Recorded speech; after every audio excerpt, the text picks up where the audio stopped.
بسم اللہ الرحمن الرحیم۔ آج ہم اپنا اسلامیات کا چوتھا لیکچر سٹارٹ کرتے ہیں۔ اس میں ہم نے سورۃ الانفال کا تیسرا رکوع آج پڑھنا ہے، جس میں آیات نمبر 20 سے لے کر 28 تک شامل ہیں۔ اعوذ باللہ من الشیطان الرجیم، بسم اللہ الرحمن الرحیم۔ یا ایھا الذین آمنوا اطیعوا اللہ ورسولہ ولا تولوا عنہ وانتم تسمعون۔ یا ایھا الذین، اے وہ لوگو جو آمنو ایمان لائے ہو، اے وہ لوگو جو ایمان لائے ہو، اطیعو اطاعت کرو، پیروی کرو، اللہ تعالیٰ کی، ورسولہ اور اس کے رسول کی۔ اے ایمان والو، اللہ اور اس کے رسول کی اطاعت کرو، اللہ اور اس کے رسول کی پیروی کرو، ولا اور نہیں، تولو تم منہ پھیرو، عنہ اس سے، یعنی اللہ اور اس کے رسول کے حکم سے، وانتم اور تم تسمعون سنتے ہو۔ اے ایمان والو، اللہ اور اس کے رسول کی اطاعت کرو اور ان سے روگردانی نہ کرو اور تم سنتے ہو۔ اس آیت کے اندر بچوں اللہ تعالیٰ ہمیں حکم دے رہے ہیں کہ اللہ اور اس کے رسول کا ہر حکم ماننا ہے، اللہ اور اس کے رسول کے ہر حکم کی اطاعت کرنی ہے، اور ان کے کسی بھی حکم سے ہم نے روگردانی نہیں کرنی، منہ نہیں پھیرنا جب کہ ہم اس حکم کو سن چکے ہیں۔ تو گویا کہ ہمیں طریقہ کار یہ سکھایا جا رہا ہے کہ جیسے ہی ہم اللہ کے کسی حکم کو سن لیتے ہیں یا اللہ کے رسول کے کسی حکم کو سن لیتے ہیں، پھر اس حکم کو ماننا اور اس حکم کے عمل کرنا جو ہے وہ لازم ہو جاتا ہے۔ تو مومنوں کو اللہ اور اس کے رسول صلی اللہ علیہ وآلہ وسلم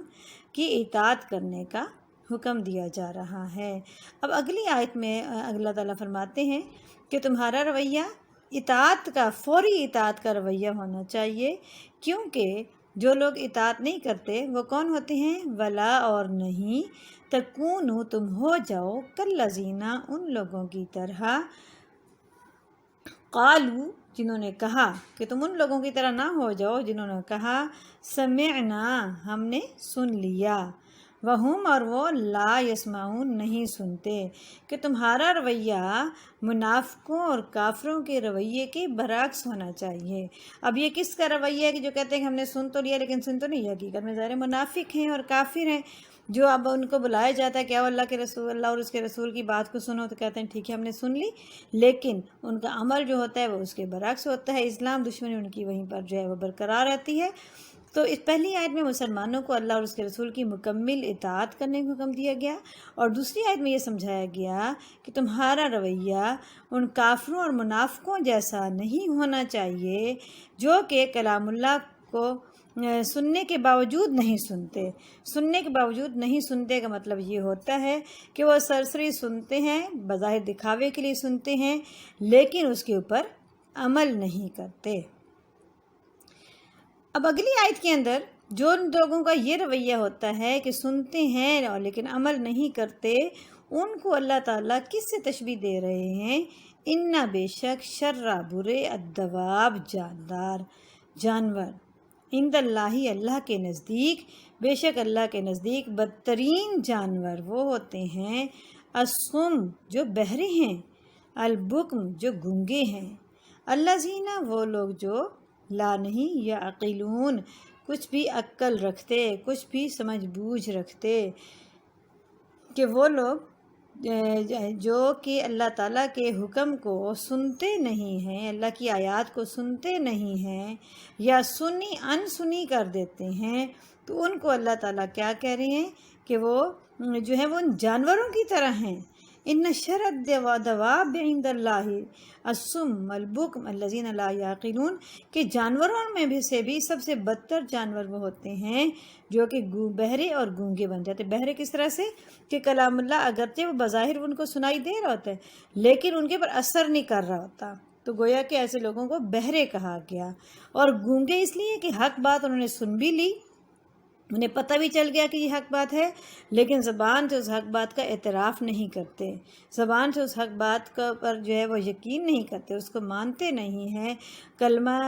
کو ادا نہیں کرتے۔ تو ایسے لوگوں کے بارے میں اللہ تعالیٰ نے کہا کہ جانوروں سے بھی زیادہ بدتر ہیں۔ جانوروں اور انسانوں میں فرق ہے، انسان اشرف المخلوقات اس وجہ سے ہے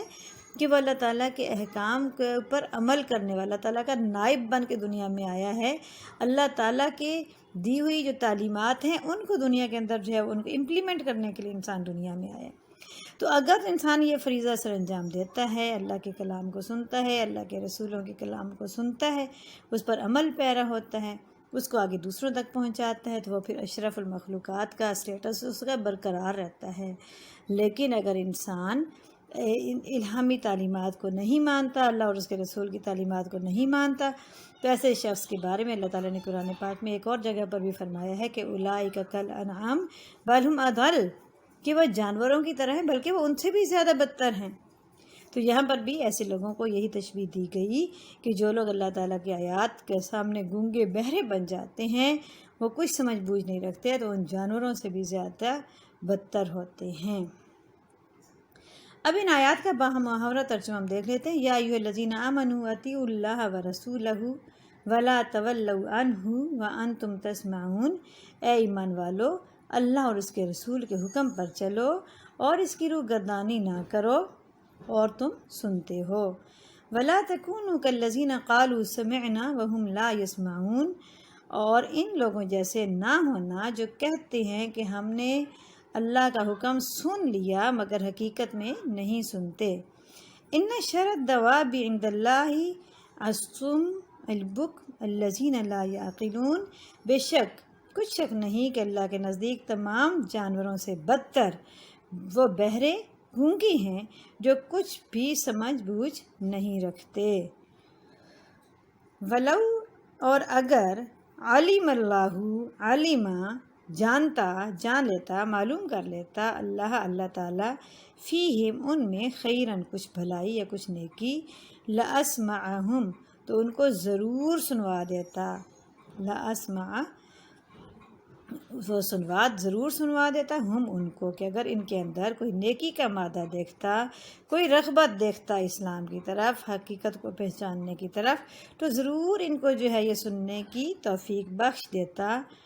ولو، اور اگر اسمعہم وہ ان کو سنوا دیتا، لتولوا تو وہ ضرور منہ پھیر لیتے، وہم اور وہ معرضون ہیں ہی منہ پھیرنے والے، کیونکہ وہ ہیں ہی منہ پھیرنے والے۔ کہ اگر اب اس آیت میں اللہ تعالیٰ فرماتے ہیں کہ اگر اللہ تعالیٰ، کچھ لوگ ایسے تھے نا کہ اللہ نے انہیں سننے کی توفیق ہی نہیں دی، لیکن اللہ تعالیٰ کے نزدیک تو انسان کا جو ہمارا حال ہے، جیسے ہم اپنے حال کو جانتے ہیں، اللہ تعالیٰ کے نزدیک ہمارے فیوچر کا علم بھی اسی طرح سے ہے کہ کس کو کون سی جو وہ نعمت دوں گا تو اس کے ساتھ کیا سلوک وہ کر رہا ہوگا، اسی کی بیس پر اللہ تعالیٰ کو ان کے بارے میں پتہ ہے کہ ان لوگوں نے جو ہے وہ اگر ان کو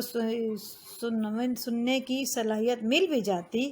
تو بھی انہوں نے اس صلاحیت سے کوئی فائدہ نہیں اٹھانا تھا۔ ان کو حق بات ان کے سامنے موجود ہے، ان کے سامنے اللہ کے رسول اس کو کھول کھول کر بیان کر رہے ہیں، لیکن اس کے باوجود جب یہ اس کے اوپر غور ہی نہیں کر رہے اور اس کو سمجھنے سننے کی کوشش ہی نہیں کر رہے، تو پھر ان کو سنوا دینا جو ہے یہ فضول تھا، اس میں کوئی جو ہے وہ ان کی بھلائی نہیں تھی۔ اور آگے اللہ تعالیٰ خود فرما دے کہ اگر فرض کیا اللہ تعالیٰ ان کو یہ سننے کی صلاحیت دے بھی دیتا، کہ ان کو سنوا بھی دیتا، تو پھر بھی ان لوگوں کا رویہ یہی ہونا تھا، لتولوا تو انہوں نے بھاگ جانا تھا، انہوں نے منہ پھیر لینا تھا، وہم معرضون کیونکہ وہ تھے ہی منہ پھیرنے والے، وہ تھے ہی حق سے اعراض برتنے والے، وہ تھے ہی حق سے دور بھاگنے والے۔ ولو علم اللہ فیہم خیرن لاسمعہم، اور اگر اللہ ان میں نیکی کا مادہ دیکھتا تو وہ ان کو سننے کی توفیق بخشتا۔ ولو اسمعہم لتولوا، اور اگر بغیر صلاحیت ہدایت کے سماعت دیتا تو وہ منہ پھیر لیتے، وہم معرضون اور وہ تھے ہی منہ پھیرنے والے۔ یا ایھا الذین آمنو، اے ایمان والو، یا ایھا اے آمنو الذین وہ لوگ جو آمنو ایمان لائے، اے ایمان والو، استجیبو قبول کرو، حکم مانو، للہ اللہ کا،